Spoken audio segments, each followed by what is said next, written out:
국회 환경노동위원회 국정감사장은 20대 여성 근로자 사망 사고가 발생한 SPL에 대한 성토장을 방불케 했습니다. SPL의 모기업인 SPC에 대한 청문회 개최 주장까지 나왔습니다. 최명신 기자가 보도합니다.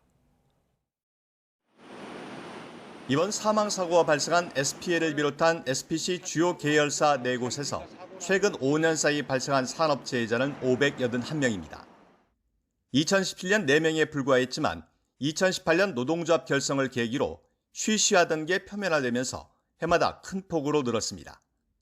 하지만 근로자를 지키기 위한 예산은 부끄러울 정도였습니다. SPL이 올해 안전 예산으로 배정한 금액은 5억 8,200만 원으로 지난해와 비교해 20% 이상 적었습니다. 특히 안전교육 예산은 올해 440만 원으로 지난해 5분의 1에 그쳤습니다.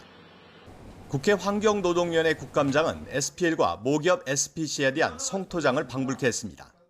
지금 주야간으로 열심히 일해가지고 가족을 부양하고 성실하게 일했던 정말 청년 여성이 지금 미처 펴보지도 못하고 사망했습니다. 싸늘한 죽음이 돼서 더 이상 돌아올 수가 없어요. 특히 사고 당일 샌드위치를 유통한 점과 동료 직원이 숨진 다음 날 바로 공장을 돌린 데 대한 질타가 이어졌습니다. 참혹했고 참 매정한 기업이다. 그걸 느낄 수 있었습니다. 노동자도 사람인 거죠. 기계가 아닌 거죠. 회사 대표는 의원들의 거듭되는 추궁에 거듭 머리를 숙였습니다. 종업원분들이나 또 수많은 분들의 마음을 아프게 해드린 것 같습니다. 이 부분에 대해서 정말 진심으로 사죄드립니다. SPC 그룹의 전체 산업 재해율이 다른 제조 평균보다 1.4배나 높은 점을 들어 SPC 그룹 전체에 대한 청문회 개최 주장도 나왔습니다. 이것이 그냥 오늘 끝날 일이 아니라 반드시 청문회해야 된다.